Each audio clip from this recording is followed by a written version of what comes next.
In today's video, I'm going to teach you how to make a new channel in Slack. Creating channels is one of the best ways to keep your conversations organized, whether you're working with a small team or an entire company. Channels let you group discussions by project, department, topic, or anything else that makes sense for you.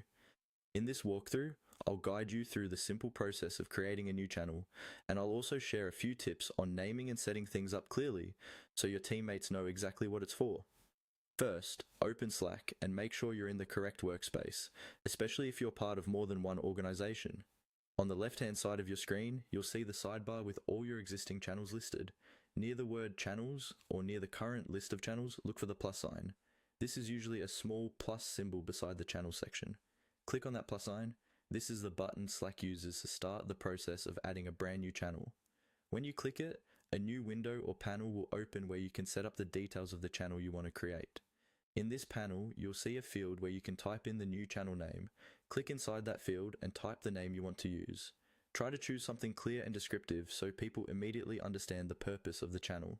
For example, instead of just marketing, you might use something like marketing campaign Q3 to make the topic and time frame obvious. Many teams also use lowercase letters and dashes between words to keep channel names consistent and easy to read.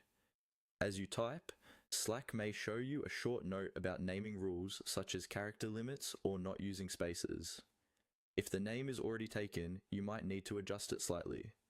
This is normal and it helps avoid confusion between similar channels.